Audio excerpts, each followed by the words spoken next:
ജമ്മു കാശ്മീരിൽ വൻ സ്ഫോടനം. നൌഗാം പോലീസ് സ്റ്റേഷനിലുണ്ടായ സ്ഫോടനത്തിൽ 9 പേർ മരിച്ചു. 29 പേർക്കാണ് പരിക്കേറ്റത്. ഫരീദാബാദിൽ നിന്നും പിടിച്ചെടുത്ത സ്ഫോടക വസ്തുക്കൾ പരിശോധിക്കുന്നതിനിടെയാണ് അപകടമുണ്ടായത്.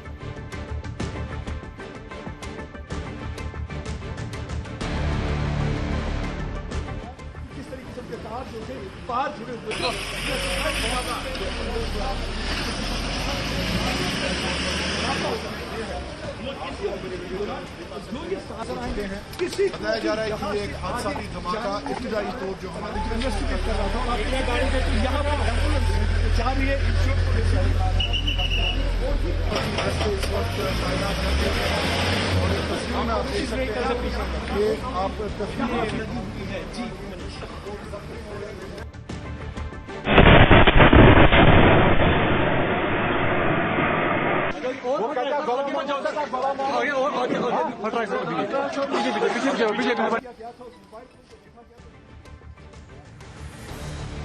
MG മിഥുൻ ചേരുന്നു. മിഥുൻ, ഈ ചെങ്കോട്ട സ്ഫോടനവുമായി ബന്ധപ്പെട്ട് നിരവധി ആളുകൾ അറസ്റ്റ് ചെയ്യുകയാണ്. ഇതിനിടയിലാണ് ഈ അമോണിയം നൈട്രേറ്റിന്റെ പരിശോധനയിൽ ഈ സ്ഫോടനം ഉണ്ടാവുന്നത്. ഇവിടെ സംഭവിച്ച എന്താണ് നിലവിലെ സാഹചര്യം? ഔദ്യോഗികമായ വിശദീകരണങ്ങൾ വരുന്നു കഴിഞ്ഞു. സജിത്ത് 10 മണിക്ക് ശേഷം DG മാധ്യമങ്ങളെ കാണുമെന്നാണ് അറിയിച്ചിരിക്കുന്നത്. അതിലൊരു ഔദ്യോഗിക വിശദീകരണം അല്ലെങ്കിൽ എന്താണ് കഴിഞ്ഞ ദിവസം രാത്രി 11:30 സംഭവിച്ചത് എന്നുള്ള കാര്യത്തിൽ ഒരു വ്യക്തത വരൂ എന്നുള്ളതാണ്. കഴിഞ്ഞ ദിവസം രാത്രി 11:30 നൌഗാം പോലീസ് സ്റ്റേഷനിൽ വെച്ച് ഈ ഒരു വലിയ സ്ഫോടനം ഉണ്ടാകുന്നത്. വൻ സ്ഫോടനം തന്നെയാണ് ഉണ്ടാവുന്നത്. അതിൽ പൂർണ്ണമായും ഈ ഒരു പോലീസ് സ്റ്റേഷൻ കത്തി നശിച്ചു. നിരവധി വാഹനങ്ങൾ കത്തി നശിച്ചു. സമീപത്തെ വീടുകൾക്ക് കേടുപാട് സംഭവിച്ചു. 9 പോലീസുകാർക്ക് മരണം സംഭവിക്കുന്ന തരത്തിലേക്ക് കാര്യങ്ങൾ പോവുകയും ചെയ്തു. 5 പേരുടെ നില ഇപ്പോഴും അതീവ ഗുരുതരമായി തുടരുകയാണ്. 20-ലധികം പേർക്ക് ഗുരുതരമായി പരിക്കേൽക്കുകയും ചെയ്തിട്ടുണ്ട് എന്നുള്ളതാണ്. അതായത് ഈ സ്ഫോടക വസ്തുക്കൾ, അതായത് ഫരീദാബാദിൽ നിന്ന് പിടിച്ചെടുത്തിട്ടുള്ള സ്ഫോടക വസ്തുക്കൾ അവ ഈ നൌഗാം പോലീസ് സ്റ്റേഷനിലേക്കാണ് എത്തിച്ചിരുന്നത്. പ്രത്യേകിച്ച് ജമ്മു കാശ്മീരാണ് ഇതിൻ്റെ അന്വേഷണം ആദ്യം ഘട്ടങ്ങളിൽ മുതൽ തുടങ്ങിയത്. നൌഗാമിൽ നിന്ന് ലഭിച്ച സൂചനകളുടെ അടിസ്ഥാനത്തിലാണ്. അതായത് ഇതിന് തുടക്കമെന്ന് പറയുന്നത് ഈ നൌഗാം തന്നെയാണ്. അവിടെ നിന്നാണ് ഇതിൻ്റെ അന്വേഷണത്തിന് തുടക്കം കുറിക്കുന്നത്. അവിടെ നിന്നാണ് ഫരീദാബാദിൽ എത്തുകയും ഫരീദാബാദിൽ നിന്ന് ഈ ഡോക്ടർമാരുടെ സംഘത്തെ അറസ്റ്റ് ചെയ്യുകയും ഇത്തരത്തിൽ കാറുകളിൽ നിന്ന് നിരവധി സ്ഫോടക വസ്തുക്കൾ കണ്ടെടുക്കുകയും ചെയ്തത്. ആ സ്ഫോടക വസ്തുക്കൾ ഏകദേശം 3000 കിലോയിലധികം സ്ഫോടക വസ്തുക്കൾ ഉണ്ട് എന്നുള്ളതാണ് നമുക്ക് ലഭ്യമാകുന്ന വിവരങ്ങൾ അനുസരിച്ച് മനസ്സിലാകുന്നത്. അവ ഈ നൌഗാം പോലീസ് സ്റ്റേഷനിലായിരുന്നു എത്തിച്ചിരുന്നത്. അവിടെ കഴിഞ്ഞ ദിവസം ഫോറൻസിക് ഉദ്യോഗസ്ഥരും ഒപ്പം തന്നെ ഡോഗ് സ്ക്വാഡും ഈ ബോംബ് സ്ക്വാഡും ഒപ്പം തന്നെ വിദഗ്ധ ഉദ്യോഗസ്ഥരും അടങ്ങിയ സംഘം ഇത് പരിശോധിക്കുന്നതിനിടയിലാണ് ഇങ്ങനൊരു അപകടം ഉണ്ടായത് എന്നുള്ളതാണ്. ഏതെങ്കിലും തരത്തിലൊരു വീഴ്ച സംഭവിച്ചതാണോ? സ്വാഭാവികമായും ഇങ്ങനൊരു അപകടം ഒരു ആക്സിഡന്റൽ ബ്ലാസ്റ്റ് ആയിട്ടാണ് നമുക്കിപ്പോൾ ലഭ്യമാകുന്ന വിവരങ്ങൾ അനുസരിച്ച് മനസ്സിലാകാൻ സാധിക്കുന്നത്. അങ്ങനെയെങ്കിൽ ഒരു വലിയ സുരക്ഷാ വീഴ്ച ഈ കാര്യത്തിൽ ഉണ്ടായിട്ടുണ്ട് എന്നുള്ളതാണ്.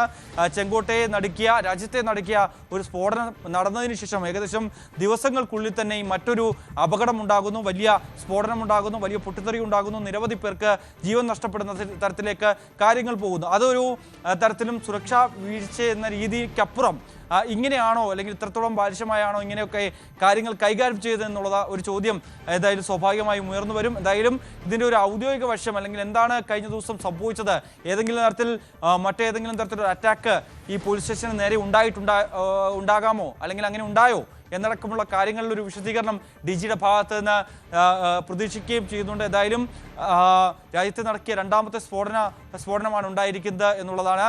അതിൽ 9 പേർ കൊല്ലപ്പെട്ടിരിക്കുന്നു.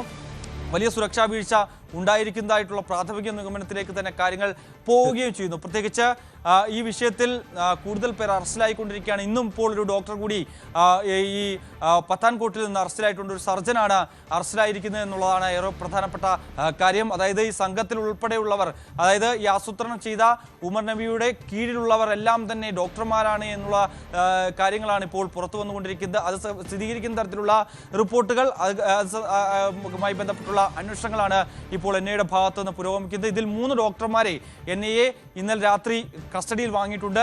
ഇവരെ ഒരുമിച്ചിരുത്തി ചോദ്യം ചെയ്യണം. ഇവരെ പലരെയും ഒറ്റയ്ക്കിരുത്തി ചോദ്യം ചെയ്യണം. ഇവരുടെ മൊഴികളിൽ ഏതെങ്കിലും തരത്തിലുള്ള വൈരുദ്ധ്യം ഫീൽ ചെയ്യുന്നുണ്ടെങ്കിൽ അത് അടക്കം സ്ഥിരീകരിച്ചുകൊണ്ട് അല്ലെങ്കിൽ അതൊക്കെ ക്രോഡീകരിച്ചുകൊണ്ട് കൃത്യമായ അന്വേഷണത്തിലേക്ക് പോകാനാണ് തീരുമാനം. ഈ ഗൂഢാലോചനയിൽ കൂടുതൽ ആളുകൾ ഉൾപ്പെട്ടിട്ടുണ്ട് എന്ന് തന്നെയാണ് NIA കരുതുന്നത്. അതിൻ്റെ ഭാഗമായാണ് ഇപ്പോൾ കൂടുതൽ പേർ അറസ്റ്റിലാവുകയും ചെയ്യുന്നത് എന്നുള്ളതാണ്. മറ്റ് ഡോക്ടർമാർക്ക് പുറമേ ഇതിന് സഹായം ചെയ്തു നൽകിയ ഫരീദാബാദ് സ്വദേശികളായിട്ടുള്ള 2 പേർ, അതായത് ആമിറും ഒപ്പം തന്നെ ഉമർ എന്ന് പറയുന്ന 2 പേർ, ഒരാൾ പ്ലംബറും ഒരാൾ ഇലക്ട്രീഷ്യനുമാണ്. ഇവരും കസ്റ്റഡിയിലുണ്ട്. ഒപ്പം തന്നെ ഈ ഉമർ നബിയുടെ അമ്മയും ഒപ്പം തന്നെ പിതാവും ഈ അന്വേഷണ സംഘങ്ങളുടെ കസ്റ്റഡിയിലാണുള്ളത്. അത് ജമ്മു കാശ്മീർ പോലീസിൻ്റെ കസ്റ്റഡിയിലാണ് ഉള്ളത് എന്നാണ് നമുക്ക് മനസ്സിലാക്കാൻ സാധിക്കുന്നത്. മറ്റ് സുഹൃത്തുക്കൾ അടക്കമുള്ളവരെ ചോദ്യം ചെയ്യുന്ന നടപടികളിലേക്ക് പോകും. പ്രത്യേകിച്ച് കഴിഞ്ഞ ദിവസം ഈ ഫരീദാബാദിൽ ഈ അൽഫല യൂണിവേഴ്സിറ്റിക്ക് സമീപമായിട്ടുള്ള ഒരു ഫാം ഹൗസിൽ നിന്നാണ് 4ാമത്തെ കാറ് ഈ അന്വേഷണ സംഘം കണ്ടെടുക്കുന്നത്. അതൊരു മാരുതി ബ്രസ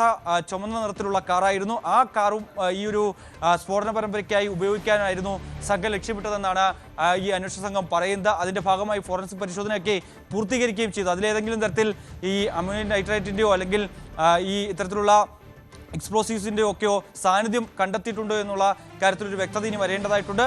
അങ്ങനെ ഏകദേശം 32ഓളം കാറുകൾ, ഈ സെക്കൻഡ് ഹാൻഡ് കാറുകൾ വാങ്ങാനായിരുന്നു ഇവർ പദ്ധതിയിട്ടിരുന്നത്. അതിന് മുന്നോടിയായാണ് ഈ താരിഖിൽ നിന്നൊക്കെ ഈ വാഹനം ഇത്തരത്തിൽ ഉമർ നബി സ്വന്തമാക്കുന്നത്. താരിഖ് എന്ന് പറയുന്നത് പുൽവാമ സ്വദേശിയാണ്. ഇയാളും അന്വേഷണ സംഘത്തിൻ്റെ കസ്റ്റഡിയിലാണുള്ളത്. പ്രത്യേകിച്ച് പുൽവാമ സ്വദേശിയാണ് ഈ ഉമർ നബി എന്നുള്ളതാണ്. ഇയാളുടെ വീടിന് കഴിഞ്ഞ ദിവസം സൈന്യം തകർത്ത ഈ ഉമർ നബിയുടെ വീടിന് ഏകദേശം 5 കിലോമീറ്റർ പരിധിക്കുള്ളിൽ തന്നെയാണ് ഈ താരിഖിൻ്റെ വീടും ഉള്ളത് എന്നുള്ളതാണ്. അവിടുത്തെ സ്വദേശി കൂടിയാണ്. അതുകൊണ്ട് തന്നെ ഇവർ തമ്മിൽ ഏതെങ്കിലും തരത്തിൽ ബന്ധമുണ്ടോ എന്നുള്ള കാര്യം കൂടി എന്തായാലും പോലീസ് പരിശോധിക്കുന്നുണ്ട്. അതിനിടയിലാണ് രാജ്യത്ത് നടക്കുന്ന 2ാമത്തെ സ്ഫോടനം നൗഗാമിൽ കഴിഞ്ഞ ദിവസം രാത്രിയോടെ ഉണ്ടാകുന്നത്. ശരി മിഥുൻ, തിരികെ വരാം. ബ്രിഗേഡിയർ വേണുനായർ നമുക്കൊപ്പം ചേരുന്നുണ്ട്.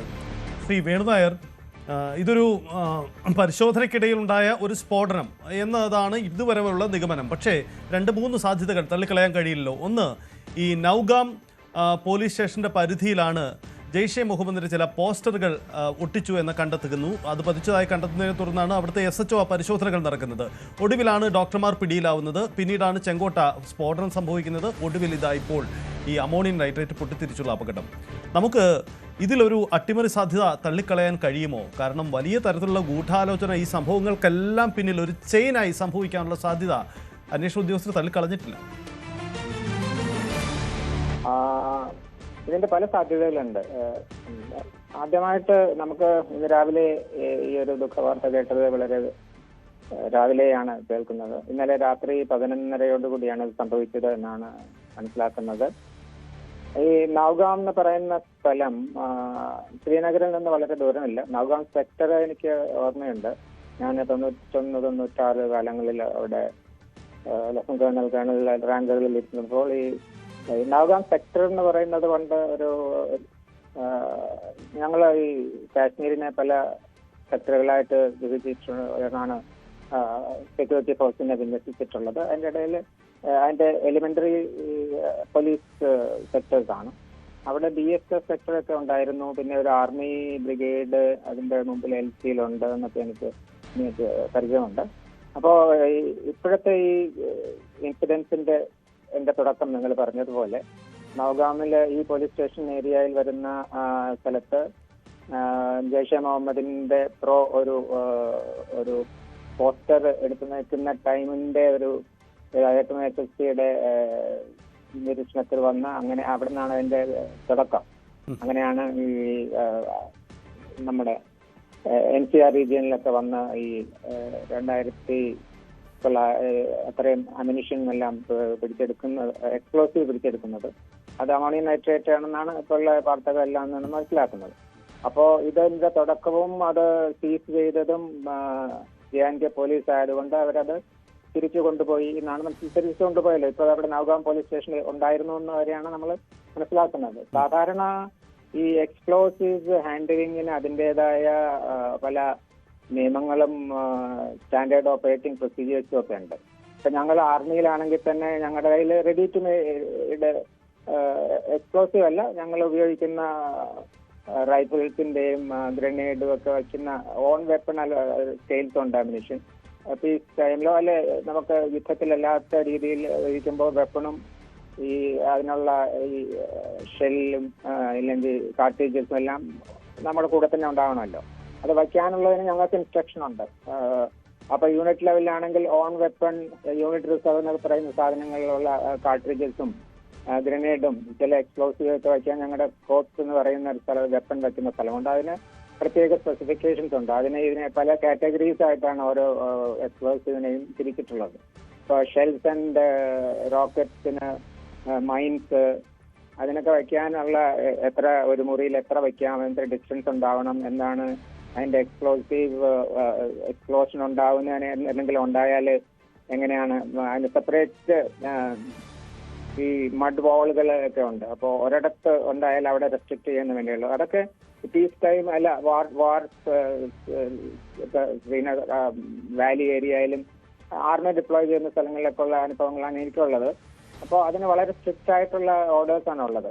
അപ്പോൾ ഇപ്പോൾ നമ്മൾ കണ്ടിരിക്കുന്നത് എക്സ്പ്ലോസീവ് ആണ്. ഒരു എക്സ്പ്ലോസീവിന് അതിന്റെ സ്ഫോടകശക്തി കിട്ടണമെങ്കിൽ ഞാൻ ഈ ചാനലിൽ തന്നെ പണ്ടും പറഞ്ഞിട്ടുണ്ട്, ഒരു ഡിറ്റനേഷൻ ട്രെയിൻ ഉണ്ടാവണം. അത് ഇനീഷ്യേറ്റ് ചെയ്യാൻ ഒരു ഡിറ്റനേഷൻ ഉണ്ടാവണം. എന്നാലാണ് ഈ സ്ഫോടകം പെട്ടെന്ന് അങ്ങോട്ട് ഗ്യാസിയസ് ആയിട്ട് ഉണ്ടാവുന്ന ഇതാണ് എക്സ്പ്ലോഷൻ എന്ന് പറയുന്നത്. ഇപ്പോൾ അമോണിയം നൈട്രേറ്റ് NH2SO4 എന്നാണല്ലോ എന്നാണെന്ന് എനിക്ക് തോന്നുന്നത്, എൻ്റെ പഴയ സയൻസ് ബാക്ക്ഗ്രൗണ്ട് വെച്ച് നോക്കുമ്പോൾ.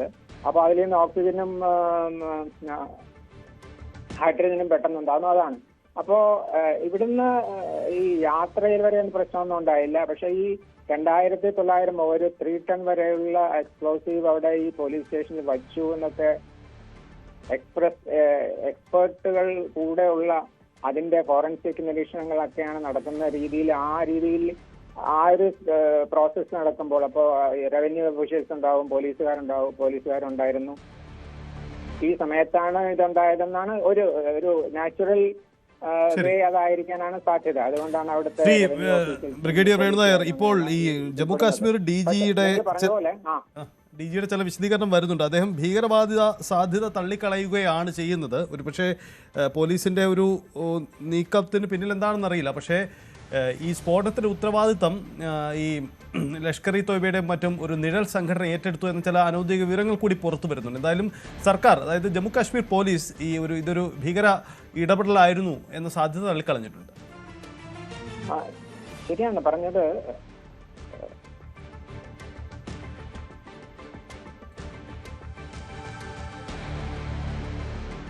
യെസ്, എന്തായാലും വളരെ നന്ദി ശ്രീ വേണുനായർ സംസാരിച്ചതിന്. മിഥുൻ, ജമ്മു കാശ്മീർ DGPയുടെ ചില വിശദീകരണങ്ങൾ പുറത്തു വരുന്നതിൽ ഈ ഭീകരവാദ സാധ്യത അദ്ദേഹം തള്ളിക്കളയുകയാണോ? തീർച്ചയായും അങ്ങനെ തന്നെയാണ് ഒരു പ്രതികരണത്തിലൂടെ നമുക്ക് മനസ്സിലാക്കാൻ സാധിക്കുന്നത്. മറ്റു ഊഹാപോഹങ്ങളൊന്നും വേണ്ട എന്നുള്ളതാണ്. അതായത് കഴിഞ്ഞ ദിവസം കൂടുതൽ സബ്സ്റ്റൻസുകൾ ഇതിന്റെ ഭാഗമായി അന്വേഷണത്തിന്റെ ഭാഗമായി പിടിച്ചെടുത്തിരുന്നു. അവ കൃത്യമായി സുരക്ഷിതമായി സൂക്ഷിച്ചു വെക്കുകയായിരുന്നു. ഇത് സാമ്പിള് അടക്കം പരിശോധിക്കുന്നതിന് വേണ്ടി അയക്കുകയും ചെയ്തു. കൂടുതൽ പരിശോധനയുടെ ഭാഗമായാണ് കഴിഞ്ഞ ദിവസം വിദഗ്ധ സംഘത്തിന്റെ ഭാഗത്ത് നിന്ന് ഇങ്ങനൊരു അന്വേഷണം അല്ലെങ്കിൽ അത്തരത്തിലുള്ള പരിശോധനകൾ നടത്തിയത്. രാത്രി 11:20 ഈ സമയത്ത് ഒരു അപകടം ഉണ്ടാവുകയായിരുന്നു. ഒരു ആക്സിഡന്റൽ ബ്ലാസ്റ്റ് തന്നെയാണ് ഉണ്ടായത് എന്നാണ് DGP ഇപ്പോൾ വ്യക്തമാക്കുന്നത്. ഇതിൽ 4 പോലീസ് ഉദ്യോഗസ്ഥർ, അതിലൊരു SI ഉണ്ട്, ഒപ്പം തന്നെ 2 ക്രൈം ഫോട്ടോഗ്രാഫർ, ഒപ്പം തന്നെ ഒരു തയ്യൽക്കാരൻ ഉൾപ്പെടെയുള്ളവർ ഈ ഒരു ബ്ലാസ്റ്റിൽ കൊല്ലപ്പെട്ടതായിട്ടുള്ള വിവരങ്ങളാണ് ഇപ്പോൾ DGP പങ്കുവെക്കുന്നത്. അങ്ങനെ 9 പേർ ബ്ലാസ്റ്റിൽ മരണപ്പെട്ടിരിക്കുന്നു. അത് 27 പോലീസുകാർക്ക് ഗുരുതരമായി പരിക്കേറ്റിട്ടുണ്ട്. ഇതിൽ സാധാരണക്കാരായിട്ടുള്ള ജനങ്ങൾക്കും പരിക്കേറ്റിട്ടുണ്ട്. നിരവധി വാഹനങ്ങൾക്ക് കേടുപാടുകൾ സംഭവിച്ചിട്ടുണ്ട്. സമീപത്തെ വീടുകൾക്ക് കേടുപാടുകൾ സംഭവിച്ചിട്ടുണ്ട്. പോലീസ് സ്റ്റേഷൻ പൂർണ്ണമായും അത് തകർന്നിറക്കിലേക്ക് പോവുകയും ചെയ്തു. അത്തരത്തിലുള്ള മറുപടികൾ മാത്രമാണ് ഈ ഒരു സംഭവത്തെക്കുറിച്ച് ഇപ്പോൾ DGP വ്യക്തമാക്കിയിരിക്കുന്നത്. മറ്റൊരു ഭീകര ആക്രമണമോ അങ്ങനെ ഒരു തരത്തിലുമുള്ള സാധ്യത ഇല്ല എന്ന് തന്നെയാണ് DGP ഇപ്പോൾ പങ്കുവെക്കുന്നത്. അത് പൂർണ്ണമായും തള്ളിക്കളയുന്നു. ഒരു ആക്സിഡന്റൽ ബ്ലാസ്റ്റ് മാത്രമായാണ് ഇവർ അതിനെ കണക്കാക്കുകയും ചെയ്തത്. അതുകൊണ്ട് തന്നെ ഈ വിഷയത്തിൽ ഇങ്ങനെയാണോ കൈകാര്യം ചെയ്യേണ്ടത്? ഇത്രയും വലിയ സ്ഫോടക വസ്തുക്കൾ പിടിച്ചെടുത്തതാണ്. രാജ്യത്തുടനീളം അതൊരു സ്ഫോടന പരമ്പര എന്ന രീതിയിൽ ഈ സംഘം ആസൂത്രണം ചെയ്തതാണ്. അത് തടയിട്ടതിന് ശേഷം അത് പിടിച്ചെടുത്ത് കൃത്യമായി അന്വേഷണ സംഘം അത് പോലീസിന് കൈമാറുകയും ചെയ്തതാണ്. അവ പരിശോധിക്കുമ്പോൾ അല്ലെങ്കിൽ അവ സൂക്ഷിച്ചു വെക്കുമ്പോൾ മറ്റ് നടപടിക്രമങ്ങളിലേക്ക് കടക്കുമ്പോൾ ഇങ്ങനെയാണോ ഒരു പരിശോധനയിൽ ഈ രീതിയിലാണോ കാര്യങ്ങൾ കൈകാര്യം ചെയ്യേണ്ടതെന്ന സ്വാഭാവികമായിട്ടുള്ളൊരു ചോദ്യം മറുവശത്ത് ഉയർന്നു വരുന്നു. ഒരു വലിയ സുരക്ഷാ വീഴ്ച ഈ വിഷയത്തിൽ ഉണ്ടായിരിക്കുന്നു എന്നുള്ളത് തന്നെയാണ് നമുക്ക് DGPയുടെ ഭാഗത്ത് നിന്ന് അല്ലെങ്കിൽ DGPയുടെ വാക്കുകളിൽ നിന്ന് നമുക്ക് മനസ്സിലാക്കാൻ സാധിക്കുന്നത്. എന്തായാലും അത്രത്തോളം ലാഘവത്തോടു കൂടിയാണോ ഈ ഒരു കാര്യങ്ങൾ കൈകാര്യം ചെയ്യേണ്ടതെന്നുള്ളതാണ് ഈ ഒരു ഘട്ടത്തിൽ നമുക്ക് മനസ്സിലാക്കേണ്ടിയിരിക്കുന്നത്. എന്തായാലും നിലവിലെ സാഹചര്യത്തിൽ മറ്റൊരു ആക്രമണങ്ങളൊന്നും തന്നെ ഉണ്ടായിട്ടില്ല. മറ്റ് സാധ്യതകളെല്ലാം തന്നെ പൂർണ്ണമായും DGP തള്ളിക്കളയുന്നു. ഇതൊരു ആക്സിഡന്റൽ ബ്ലാസ്റ്റ് മാത്രമാണ്. സ്വാഭാവികമായും ഉണ്ടായ പരിശോധനയ്ക്കിടെ ഉണ്ടായിട്ടുള്ള ഒരു ബ്ലാസ്റ്റ് മാത്രമായി തന്നെയാണ് ഇപ്പോൾ DGP കൂടി പറഞ്ഞു വെക്കുന്നത്. സൈദ്, ഒരുപക്ഷെ പോലീസ് സ്റ്റേഷന് നേരെ ഒരു തീവ്രവാദി ആക്രമണം ഉണ്ടായി എന്ന വാർത്തയൊക്കെ വലിയ തരത്തിൽ ആഘാതമുണ്ടാക്കുന്നതാണ്, പ്രത്യേകിച്ച് നമ്മുടെ അന്വേഷണ ഏജൻസികൾക്ക്. ഇതിനിടയിലാണല്ലോ മിഥുൻ ഇതിന് ഉത്തരവാദിത്തം ഏറ്റെടുത്തുകൊണ്ട് ചില സമാന്തര സംഘടനകൾ രംഗത്ത് വന്നു ചില അനൗദ്യോഗിക റിപ്പോർട്ടുകളുണ്ട്. ഒരുപക്ഷെ അതിന് സ്ഥിരീകരണം ആവശ്യമാണ്. അങ്ങനെയെങ്കിൽ ഇതൊരു സാധ്യതയായി ഈ തീവ്രവാദ പ്രവർത്തനം നടത്തുന്ന അവർ ഉപയോഗിക്കുന്നു എന്ന് വേണ്ടേ മനസ്സിലാക്കാൻ. രണ്ടാമത്തെ ഒരു കാര്യം ഒന്ന് നോക്കുക. ഈ സംഭവങ്ങളുടെ ആദ്യം ഉണ്ടാവുന്നത് ജെയ്ഷെ മുഹമ്മദ് അനുകൂല പോസ്റ്ററുകൾ ഈ നൗഗാം സെക്ടറിൽ ഈ പോലീസ് സ്റ്റേഷന് സമീപത്ത് പതിച്ചതുമായി ബന്ധപ്പെട്ടാണ്. അപ്പോൾ സമാന്തരമായ ഒരു ചെയിൻ ശൃംഖല ഇക്കാര്യത്തിൽ പ്രവർത്തനം ആരംഭിച്ചിരുന്നു. അതിൻ്റെ ഒടുക്കമാണ് നമ്മൾ കണ്ട ഈ ചെങ്കോട്ടയിലും ഒടുവിൽ ഇപ്പോൾ ഈ പൊട്ടിത്തെറിയുമൊക്കെ എന്ന് കരുതേണ്ടി വരില്ലേ? തീർച്ചയായും സൈത്ത്, അതായത് ഇതിൽ ഏറ്റവും പ്രധാനപ്പെട്ട കാര്യം ഈ നൗഗാമിൽ നിന്നാണ് ഈ ഒരു കേസിന്റെ തുടക്കം എന്ന് പറയുന്നത്. അവിടെ നിന്ന് അന്വേഷിച്ച് ആണ് ഈ ഡോക്ടർമാരുടെ സംഘത്തിലേക്കും ഒപ്പം തന്നെ ഈ വലിയ ഒരു ആസൂത്രണം ഇവരുടെ ഭാഗത്തു നിന്ന്, വലിയ ഗൂഢാലോചന ഇവരുടെ ഭാഗത്തു നിന്ന് രാജ്യത്തിന്റെ വിവിധ ഭാഗങ്ങളിൽ കേന്ദ്രീകരിച്ച് സ്ഫോടന പരമ്പരകൾ നടത്താനുള്ള ഒരു നീക്കം നടക്കുന്നു എന്നുള്ള കൃത്യമായ വിവരം ഈ അന്വേഷണ സംഘങ്ങൾ കണ്ടെത്തുന്നത്. പ്രത്യേകിച്ച് ജമ്മു കാശ്മീർ പോലീസാണ് ഇതിന്റെ ആദ്യം തുടക്കത്തിലെ അന്വേഷണം നടത്തുന്നത്. അവരാണ് ഫരീദാബാദിലെത്തി അവിടുത്തെ പോലീസ് ഉദ്യോഗസ്ഥരുമായും ഒപ്പം തന്നെ സേനാ വിഭാഗങ്ങളുടെയും ഭാഗമായി നടത്തിയ അന്വേഷണത്തിലാണ് ഈ സ്ഫോടക വസ്തുക്കൾ കണ്ടെത്തുകയും ചെയ്യുന്നത്. ഇതിന്റെ ഭാഗമായി ഇപ്പോൾ കഴിഞ്ഞ ദിവസം ഈ നൗഗാമിലെ ഇപ്പോഴുണ്ടായിരിക്കുന്ന ഈ സ്ഫോടനത്തിന് ശേഷം ഈ ജെയ്ഷെ മുഹമ്മദിന്റെ ചില നിഴൽ സംഘടനകൾ ഇത് ഏറ്റെടുത്ത് രംഗത്ത് വരുന്നുണ്ട്. അവരാണ് ഇത് ചെയ്ത് ഈ സ്ഫോടനത്തിന് പിന്നിൽ അവരാണ് എന്ന തരത്തിലുള്ള ചില അവകാശവാദങ്ങളുമായി അവർ രംഗത്ത് വരികയും ചെയ്യുന്നു. അതിനുശേഷമാണ് ഇപ്പോൾ DGP വ്യക്തമാക്കുന്നത് ഒരു തരത്തിലുമുള്ള ഭീകരാക്രമണം ഉണ്ടായിട്ടില്ല, മറ്റ് ശ്രമങ്ങളോ ഇതുമായി ബന്ധപ്പെട്ടില്ല. ആ അഭ്യൂഹങ്ങളെല്ലാം തന്നെ പൂർണ്ണമായും അവർ തള്ളിക്കളഞ്ഞുകൊണ്ട് രംഗത്ത് വരുന്നത് പരിശോധനയ്ക്കിടെ ഉണ്ടായിട്ടുള്ള ഒരു സുരക്ഷാ വീഴ്ചയുടെ ഭാഗമായി ഉണ്ടായ ഒരു സ്ഫോടനമായി തന്നെയാണ് അവർ ഇതിനെ കണക്കാക്കുകയും ചെയ്തത്. എന്തായാലും ഈ നൗഗാമിൽ പ്രത്യേകിച്ച് നമുക്കറിയാം ജമ്മു കാശ്മീരിൽ പല രീതിയിലുമുള്ള നുഴഞ്ഞുകയറ്റ ശ്രമങ്ങൾ ഇപ്പോഴും നടന്നുകൊണ്ടിരിക്കുന്നുണ്ട്. പലയിടങ്ങളിലും സൈന്യവുമായി ഏറ്റുമുട്ടൽ നടക്കുന്നുണ്ട്, പലയിടങ്ങളിലും വെടിവെച്ച് കേൾക്കുന്നുണ്ട്. ഇതിനിടയിലാണ് ഈ ജെയ്ഷെ മുഹമ്മദിന്റെ ഭാഗത്ത് നിന്ന് ഇങ്ങനെ ഒരു ഭീഷണി രീതിയിലുള്ള ചില പ്രതികരണങ്ങൾ വരുന്നത്. കഴിഞ്ഞ മാസം തന്നെ ഈ പഹൽഗാമിന് പിന്നാലെ ഓപ്പറേഷൻ സിന്ദൂറിന് പിന്നാലെ ഇത്തരത്തിൽ ജെയ്ഷെ മുഹമ്മദ് ഭീകരന്മാരിൽ പ്രധാനികളായിട്ടുള്ള ചില ആളുകളുടെ പ്രതികരണങ്ങൾ വന്നത് തങ്ങൾ വനിതാ ചാവേറുകളെ മുന്നിൽ നിർത്താൻ പോകുന്നു, ഞങ്ങളുടെ വനിതാ സംഘടന ഇനി കൂടുതൽ പ്രവർത്തനത്തിലേക്ക് ഇറങ്ങുകയാണ് എന്ന രീതിയിലുള്ള ചില പ്രതികരണങ്ങൾ വരുന്നു. അതിന് റിക്രൂട്ട്മെന്റ് ആരംഭിച്ചിരിക്കുന്നു എന്നുള്ള വളരെ സുപ്രധാനമായിട്ടുള്ള വിവരങ്ങൾ. ഒപ്പം തന്നെ കാത്തിരുന്നോളൂ, ഇനി വരാൻ പോകുന്നത് ഇന്ത്യയിലെ പലയിടങ്ങളിലും ഞങ്ങൾ വ്യാപകമായ രീതിയിലുള്ള ആക്രമണങ്ങൾ നടത്താൻ പദ്ധതിയിടുന്നു.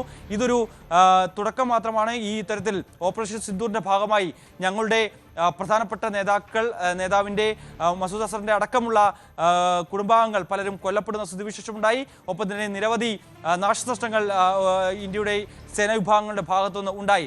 അതിനുള്ള ഒരു തിരിച്ചടി എന്ന രീതിയിൽ വ്യാപകമായ ആക്രമണങ്ങൾ ഉണ്ടാകുമെന്നുള്ള സൂചന അല്ലെങ്കിൽ അത്തരത്തിലൊരു ഭീഷണി ഈ ജെയ്ഷെ മുഹമ്മദ് ഭീകരരുടെ ഭാഗത്ത് നിന്ന് അല്ലെങ്കിൽ അവരുടെ വാക്കുകളിൽ നിന്ന് പ്രകടമാവുകയും ചെയ്ത് നമ്മൾ കാണുകയും ചെയ്തതാണ്. അതിനോടുകൂടിയാണ് പാകിസ്ഥാൻ അടക്കം ഇങ്ങനെ ഒരു ആക്രമണം നടത്തുന്നില്ല എന്ന് നിരവധി തവണ അവകാശവാദം ഉന്നയിക്കുമ്പോഴായിരുന്നു ജെയ്ഷെ മുഹമ്മദ് തന്നെ അത് സ്ഥിരീകരിച്ചുകൊണ്ട് ഇങ്ങനെ ഓപ്പറേഷൻ സിന്ദൂറിന്റെ ഭാഗമായി പാകിസ്ഥാന്റെ വിവിധയിടങ്ങളിൽ ജെയ്ഷെ മുഹമ്മദിന്റെ ഭീകര താവളങ്ങൾ കേന്ദ്രീകരിച്ച് ആക്രമണം നടത്തിയെന്ന സ്ഥിരീകരണം അവർ തന്നെ നടത്തുന്നത്. അതിനുശേഷമാണ് ഈ ഒരു പദ്ധതി ഇവർ ആസൂത്രണം ചെയ്യുന്നത്. അതും ഇന്ത്യയിലെ പ്രൊഫഷണലുകളായിട്ടുള്ള ഡോക്ടർമാർ കേന്ദ്രീകരിച്ചൊരു സംഘം രൂപപ്പെടുത്തുന്നു. അതും കാലങ്ങളായി അവർ ഇതിൻ്റെ ഭാഗമായി പലയിടങ്ങളിലും ഇത്തരത്തിൽ വെച്ച് ഗൂഢാലോചന നടത്തുന്നു. ആദ്യം തുടക്കം അനന്തനാഗ് ഹോസ്പിറ്റലിലാണ് ഇതിൻ്റെ ആദ്യഘട്ട ഗൂഢാലോചനകൾ നടത്തുന്നതെന്നാണ് നമുക്ക് മനസ്സിലാക്കാൻ സാധിക്കുന്നത്. അത് കേന്ദ്രീകരിച്ചാണ് ഇപ്പോൾ പരിശോധന നടക്കുന്നത്. എന്തായാലും ഇപ്പോൾ ഒരു ഡോക്ടർ കൂടി പിടിയിലായിട്ടുണ്ട് എന്നുള്ള സുപ്രധാന വിവരങ്ങൾ കൂടി അന്വേഷണ സംഘം പങ്കുവെക്കുന്നുണ്ട്. അതും ഇത്തരത്തിൽ ഇന്ത്യയിൽ നിന്ന് ഒരു ഡോക്ടർ കൂടിയാണ് ഈ അറസ്റ്റിലാകുന്നത്.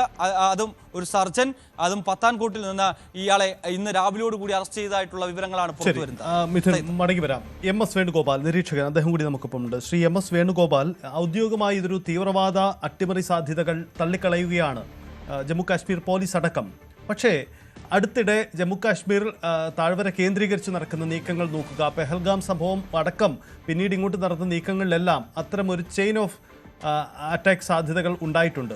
ഒടുവിൽ ചെങ്കോട്ട സ്ഫോടനം നടക്കുന്നതിന് തൊട്ട് മുമ്പ് പോലും നടന്ന ഇടപെടലുകൾ ഈ നൌഷാം സെക്ടറിൽ പോലീസ് സ്റ്റേഷന് സമീപം പതിച്ച ചില പോസ്റ്ററുകൾ പതിച്ച സംഭവങ്ങളടക്കം ഉണ്ടായിട്ടുണ്ട്. അപ്പോൾ പോലീസ് ഔദ്യോഗികമായി തള്ളിക്കളയുന്നുണ്ടെങ്കിലും കാശ്മീർ താഴ്വര കേന്ദ്രീകരിച്ച് തീവ്രവാദ സാധ്യതകൾ ഒരു ഇടവേളയ്ക്ക് ശേഷം വീണ്ടും അങ്ങ് ശക്തിപ്പെടുന്നു എന്നതിൻ്റെ കൃത്യമായ സൂചനകൾ ഈ സംഭവങ്ങൾ നൽകുന്നുണ്ടോ? തീർച്ചയായിട്ടും ഇത് തുടർച്ചയായ ആക്രമണം ലക്ഷ്യം വെച്ചുകൊണ്ട് നുഴഞ്ഞുകയറ്റക്കാർ ജമ്മു കാശ്മീരിൽ കടന്നിട്ടുണ്ട് എന്നുള്ളത് ഏതാണ്ട് സ്ഥിരീകരിച്ചിട്ടുള്ള കാര്യം തന്നെയാണ്. ഇന്ത്യ തന്നെ അത് സ്ഥിരീകരിച്ചിട്ടുണ്ട്. അതിനുള്ള നടപടികൾ എടുത്തുകൊണ്ട് വരികയുമാണ്. പക്ഷെ അത് പ്രകടമായി നമ്മൾ പുറത്തറിയിക്കുന്നില്ല എന്നേ ഉള്ളൂ. കാരണം ഇതിന്റെ പ്രഭവ കേന്ദ്രങ്ങൾ ഉൾപ്പെടെയുള്ളവ നമ്മൾ വിശദമായി പരിശോധിച്ചുകൊണ്ടിരിക്കുകയാണെന്നാണ് പല സീനിയർ ആയിട്ടുള്ള പല റിട്ടയർഡ് പോലീസ് ഓഫീസർ IPS അടക്കമുള്ള ഉദ്യോഗസ്ഥന്മാരിൽ നിന്നും കിട്ടുന്ന വിവരങ്ങൾ. അത് വ്യാപകമായി ഇന്ത്യയിൽ ഒരു ആക്രമണം അഴിച്ചുവിടുന്നതിന്റെ ഭാഗമായിട്ട് നടത്തി വന്നിരുന്ന പ്രവർത്തനങ്ങൾ പെട്ടെന്ന് തന്നെ ഇന്ത്യക്ക് അത് കൺട്രോൾ ചെയ്യാനും അതിന്റെ വേരുകൾ എവിടെയൊക്കെയാണെന്ന് കണ്ടെത്താനും അത്തരത്തിലുള്ളവരെ അറസ്റ്റ് ചെയ്യാനും ഡോക്ടർ ഉമറിന്റെ അടക്കമുള്ള വീട് തകർത്തതടക്കം കാര്യങ്ങൾ വന്നപ്പോൾ വളരെ പരിഭ്രാന്തിയിലായിട്ടുണ്ട് ഇവിടെ ഇപ്പോൾ തന്നെ തങ്ങിയിരിക്കുന്ന പല തീവ്രവാദികളും.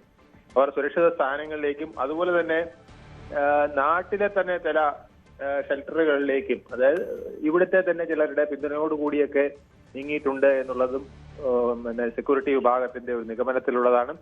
അതനുസരിച്ച് അവർ വ്യാപകമായ തെരച്ചിലുകൾ കാശ്മീരിൽ മാത്രമല്ല ഡൽഹി, ഫരീദാബാദ്, UP ഈ പ്രദേശങ്ങളിൽ എല്ലാം തന്നെ, അതുപോലെ തന്നെ നമ്മുടെ 28 സ്റ്റേറ്റുകളെയും അലർട്ടിലാക്കി തന്നെയാണ് നിർത്തിയിരിക്കുന്നത്. അത് ഈവൻ കേരളം ഉൾപ്പെടെ, അത് നമ്മുടെ DGP പറയുകയുണ്ടായിരുന്നല്ലോ മുമ്പ്, നമ്മളും അലർട്ടിലാണ് നിൽക്കുന്നത്. അത് ഇത്തരത്തിലുള്ള സംഘങ്ങൾ എവിടെയൊക്കെ ഉണ്ട് എന്നുള്ളത് കണ്ടെത്തുന്നതിന്റെ ഭാഗമായുള്ള നീക്കങ്ങളും കൂടെയാണ്. ഇത് നമ്മുടെ സുരക്ഷിതത്വത്തിനെ വളരെയധികം ബാധിക്കുന്ന കാര്യമാണ് എന്ന് നമ്മൾക്ക് പ്രത്യേകിച്ച് പറയേണ്ടതില്ലല്ലോ. അപ്പോൾ അതിന്റെ ഭാഗമായിട്ടാണ് നമ്മൾ സ്ഫോടന പദ്ധതികൾ നടക്കുന്നതിനെയും മറ്റും അനുകൂലിച്ചുകൊണ്ട് വാട്സാപ്പിലൊക്കെ മെസ്സേജുകൾ അയക്കുന്നതിനെ പോലും നിരുത്സാഹപ്പെടുത്തുകയും അറസ്റ്റ് ചെയ്യുകയും ഒക്കെ ചെയ്യുന്നത് അതുകൊണ്ടാണ്. കാരണം ഇതിന്റെ ലിങ്കുകൾ എല്ലാ വിധത്തിലും പിന്നെ പോലീസ് സെക്യൂരിറ്റി വിഭാഗം വളരെ വലിയ തോതിൽ സെർച്ച് ചെയ്തുകൊണ്ടിരിക്കുകയാണ്. പ്രത്യേകിച്ച് സോഷ്യൽ മീഡിയയിൽ വളരെ നിഷ്കളങ്കമെന്ന് തോന്നുന്ന ചില നിർദ്ദേശങ്ങളും പോലും പിന്നെ വിട്ടുകളയാതെ നമ്മുടെ സെക്യൂരിറ്റി വിഭാഗം പിന്തുടരുകയാണ്. കാരണം വലിയൊരു പ്ലോട്ടാണ് തകർത്തത്.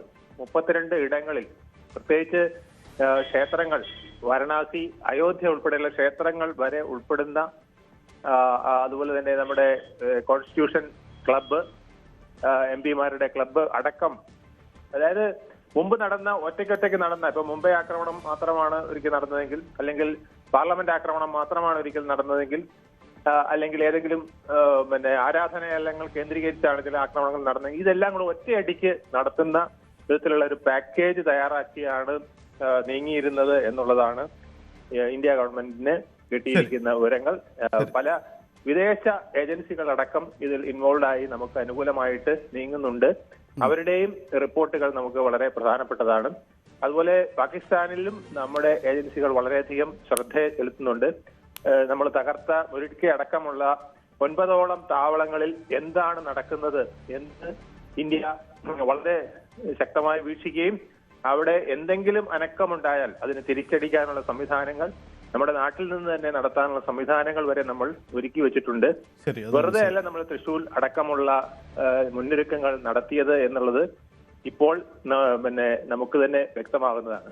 കാരണം നമ്മൾ വളരെയധികം ജാഗരൂകരായിരിക്കേണ്ട നിമിഷങ്ങൾ ഉണ്ട് എന്ന് ഇന്ത്യ ഗവൺമെന്റിനും നമ്മുടെ സെക്യൂരിറ്റി വിഭാഗത്തിനും മിലിറ്ററി ഇന്റലിജൻസിനും വിവരം കിട്ടിയതുകൊണ്ടാണ് നമ്മുടെ ഏതാണ്ട് നമ്മുടെ കാശ്മീർ മുതൽ പിന്നെ ഗുജറാത്ത് വരെ വരുന്ന നമ്മുടെ സർക്രീക്ക് അടക്കമുള്ള പ്രദേശങ്ങളുടെ ബോർഡറുകൾ വരെ വരുന്ന പ്രദേശങ്ങളിൽ തൃശ്ശൂരിന്റെ ഭാഗമായ ഒരു സൈനിക അഭ്യാസവും ഡ്രസ് റിഹേഴ്സലും ഒക്കെ നടത്തിയത്. ഈ റിഹേഴ്സലുകളൊന്നും വെറുതെ ആയിരുന്നില്ല, ഇതൊക്കെ യുദ്ധസമാനമായ ഒരു സജ്ജീകരണം തന്നെയായിരുന്നു എന്നുള്ളതാണ് ഇതൊക്കെ ഇതിൽ നിന്നും വ്യക്തമാകുന്നത്. ശരി, വളരെ നന്ദി MS വേണുഗോപാൽ. എന്തായാലും രാജ്യം അതീവ ജാഗ്രതയിലാണ്. ഈ നൗഗാം പോലീസ് സ്റ്റേഷനിലുണ്ടായ പൊട്ടിത്തെറി ആ പോലീസ് സ്റ്റേഷനെ പൂർണ്ണമായും തകർത്ത് കളഞ്ഞിരിക്കുന്നു. ആ ദൃശ്യങ്ങളടക്കം പുറത്തു വന്നിട്ടുണ്ട്. നമുക്ക് ആ ദൃശ്യങ്ങളടക്കം ഉടൻ പ്രേക്ഷകരിലേക്ക് എത്തിക്കാം. ഈ നൗഗാമിൽ പോലീസ് സ്റ്റേഷനിലുണ്ടായ സ്ഫോടനത്തിൽ സമീപവാസിയും കൊല്ലപ്പെട്ടു. പോലീസിനെ സഹായിച്ചുകൊണ്ട് ഇരുന്നയാളാണ് കൊല്ലപ്പെട്ടയാൾ. ഇദ്ദേഹം അവിടുത്തെ ഒരു ടൈലർ കൂടിയാണ്. ഇദ്ദേഹം കൂടി പോലീസിനെ സഹായിച്ചുകൊണ്ടാണ് മുന്നോട്ട് പോയത്. ഇയാളും ഈ സ്ഫോടനത്തിൽ കൊല്ലപ്പെട്ടു. നൗഗാമിൽ നിന്നും ന്യൂസ് 18 ജമ്മു കാശ്മീർ लड़ाक रिपोर्टर आबिद हुसैन ने रिपोर्ट। हम इस वक्त नौगाम में मौजूद है और यहाँ पर आप जो ये घर देख रहे हैं, थोड़ा सा साथी से गुजारिश करूँगा, ये मकान आपको दिखाए। ये बेसिकली इनका कहना है कि मोहम्मद शफी परे है जो गुज़श्ता रोज़ पुलिस स्टेशन में ही मौजूद है। हालांकि ये टेलर का काम कर रहे थे और पुलिस स्टेशन में पुलिस की कुछ मदद कर रहे थे और जब ये धमाका हुआ है वो उस वक्त वहीं पर थे, क्योंकि उनके यहाँ मातम है, यहाँ पर पूरा इलाका जमा हुआ है। तो इस इलाके में क्योंकि कल जब शाम को ये धमाका हुआ तब मोहम्मद शफी परे जो पेशे से टेलर है वहीं पे मौजूद थे, पुलिस का कुछ काम कर रहे थे और धमाके के वक्त वहीं पर वो मौजूद थे। यहाँ पर मातम है, कुछ लोग हैं मेरे साथ। मुझे अपना नाम बताइए आप। शिबिर अहमद। शिबिर साहब, मुझे बताइए क्या है इनका नाम, किस तरह से आपको लगता है ये वहीं पर थे और क्या काम करते? इसका नाम है मोहम्मद शफी परी। सुबह से इनको दुकान पे आया था कि हमको थाने पे काम है, कुछ बैग बनाने हैं, उसके लिए कुछ बैग बनाने, अब हमारे पास थाने पे आ जाओ। तो पूरा दिन का काम ले लिया वहाँ पर। फिर शाम के टाइम वो घर आया था, कुछ कपड़े लेने के, कुछ ठंड मौसम था इसीलिए। फिर उनको वापस बुलाया कि हमको ये काम आज ही करना है, ये काम हमको पूरा करने दो आज। हमें कुछ पैकिंग बने, उसके लिए बैग बना के दे दो। पुलिस को मदद कर रहे थे? हाँ, उनका मदद कर रहे थे, उनका वो बैग चला रहे थे वहाँ पर, क्योंकि सिलाई हो रही थी बैग की। उसी के कारण 11:20 पे धमाका हुआ। फिर उसके साथ हम कुछ रहता हुआ ही नहीं, नॉट ट्रीटेबल आ रहा था उसके बाद में। तो अब ये कंफर्म हुआ उनकी मौत हुई है शहीद हुए? हाँ, वो PCR में इस टाइम। तो आपको जानकारी मिली है? घर वालों को जानकारी मिली है, हमको 11 बजे का टाइम दिया है उनको आने का। बिल्कुल, यहाँ पर कुछ लोग हैं, हालांकि ये चश्मदीद भी थे, इन्होंने कल शाम को मदद भी की है जब धमाका हुआ था। इन्होंने अपना नाम बताइए। मेरा नाम है जवाहर अहमद वानी, मैं यहाँ पालने में रहता हूँ, नौगाम पुलिस स्टेशन में। किस तरह का धमाका था, किस तरह से आप वहाँ पहुंचे, क्या कुछ मंजर था? हम रात को सोए थे 11:20 का, ऐसे धमाका हुआ कि बहुत जोर धमाका हुआ कि हमको पता चला कि ये शायद एयर ब्लास्ट हो गया। फिर हमने नीचे देखा किसी की आवाज नहीं था, कुछ नहीं था। बाद में हम बाहर निकल के हमने देखा पुलिस स्टेशन में आग लग रही। बाद में हम वहाँ पे गए, सारे कॉलोनी के हमारे शीशे पूरे कॉलोनी में टूट गए। हमारे लेबर भी यहाँ रहते थे, दर्जी का काम कर रहा था, इसके 2 बेटे हैं, 1 बेटी है। तो इसका घर उसी पे चलता था। इन्होंने सवेरे इसको बुलाया था थाने में कुछ सिलाई करने के लिए, उसके बेस पे गया था। दिन को नमाज पढ़ने भी आया था, मस्जिद में पैसे भी जमा किया। उसके बाद फिर शाम को खाना खा के वापस गया 9 बजे रात। तो फिर ये भी वहाँ पे शहीद हो गए, पुलिस के लोग भी हुए। फिर हम रात को वहाँ पे थे, जितने भी वहाँ पे डैमेज हुआ। उसके बाद हमने कुछ पार्ट्स वहाँ पे दूर से 600 बहुत तबाही 600 मीटर के बाद में हमने वो रिकवर किया। एक बाजू मैंने खुद उठाया, पुलिस की एक बेचारा शहीद हुआ था, उसमें बहुत लोग, उसकी बाजू फिर हमने हैंड ओवर किया। वहाँ CIK के थे, SSP ताहिर अशरफ भट्ट भी था। और रात को स्पॉट पे वहाँ पे रात के 3 बजे तक हम सारे कॉलोनी वाले थे वहाँ सारे। हम कपड़े हमने रिकवर करके बॉडी के जितने भी पार्ट्स था कहीं पे दूर वो हमने उनको हैंड ओवर किया वहाँ पे। अच्छा, ये जो टेलर है इनका क्या नाम है, क्या आप चाहते हैं अब? इनका नाम है मोहम्मद शफी परे, सनाप मोहम्मद सिद्दीक परे, वानबल नौगाम में रहते हैं। हम सरकार से अपील करते हैं कि इनका घर में गुजारा नहीं है। 2 बेटे और 1 बेटी है। 1 बेटी तो मेरे ऑफिस में इसकी काम कर रहे हैं, मगर उस पर क्या उसका गुजारा हो जाएगा? 10-15 हज़ार से क्या हो जाएगा?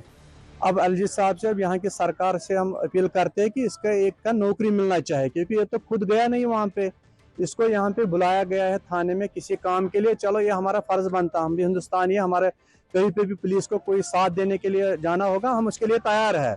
मगर जब वहाँ पे एक्सीडेंट हो जाएगा, उसके लिए सरकार को फर्ज बनता है उसको कि सपोर्ट करने के लिए, उसको फैमिली को सपोर्ट करने के, किसी घर में किसी को नौकरी देने के लिए हम LG साहब से रिक्वेस्ट कर रहे हैं और आपके चैनल के वसादत से यहाँ की सरकार को इससे भी हम अर्ज कर रहे हैं कि इनका बेनिफिट मिलना चाहिए ताकि बेचारा रहे नहीं इस दुनिया में। बिल्कुल। तो नाजरीन, ये बेसिकली मोहम्मद शफी परे के हमसाया है।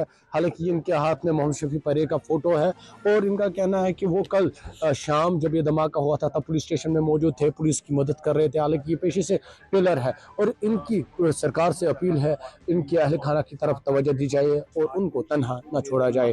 न्यूज़18 के लिए नौगाम से मैं आबिद हुसैन। പോലീസ് സ്റ്റേഷനിലുണ്ടായ സ്ഫോടനത്തിൽ പ്രദേശവാസികളും അതിന്റെ ഞെട്ടലിലാണ്. അതാണ് പ്രദേശവാസികൾ പങ്കുവെക്കുന്ന വികാരം. സ്ഫോടനത്തിൽ അട്ടിമറി സാധ്യതകൾ നേരത്തെ നമ്മൾ സൂചിപ്പിച്ചതുപോലെ പോലീസ് പൂർണ്ണമായി തള്ളുകയാണ്. ജമ്മു കാശ്മീർ പോലീസ് ഈ സാധ്യതകൾ പൂർണ്ണമായും തള്ളി. പരിശോധനയ്ക്കിടെയാണ് സ്ഫോടനം ഉണ്ടായതെന്നും മറ്റ് ഊഹാപോഹങ്ങൾ അനാവശ്യമെന്നുമാണ് ജമ്മു കാശ്മീർ DGP നാലിൻ പ്രഭാതിന്റെ പ്രതികരണം. കേൾക്കാം. A huge quantity of explosive substances, chemicals and reagents were also recovered from Faridabad on 9th and 10th of November 25. This recovery, like the rest of the recoveries which we have done, was transported and kept securely in the open area of police station Naugam. As part of the prescribed procedure, the samples of the recovery had to be forwarded for further forensic and chemical examination. On account of the voluminous nature of the recovery, this process was going on for the past 2 days, which means yesterday and day before, by the FSL team. Due to the unstable and sensitive nature of the recovery, the sampling process, the handling was being done with extreme caution, with utmost caution by the FSL team. However, unfortunately, during this course, last night around 11:20 p.m. an accidental explosion has taken place. Any other speculation into the cause of this incident is unnecessary. In this unfortunate incident, 9 people have lost their lives, 1 personnel of SIA, 3 personnel of the FSL team, 2 crime-wing photographers, 2 revenue officials who were basically part of the magistrates team, 1 tailor who was associated with the team. In addition, 27 police personnel, 2 revenue officials and 3 civilians from the adjacent areas have received injuries. The injured were immediately evacuated to the nearest hospital where they are being treated as we speak. The building of the police station has been very severely damaged and even the adjacent buildings have suffered. They have also been affected. The extent of this damage is being ascertained. The cause for this unfortunate incident is being inquired into.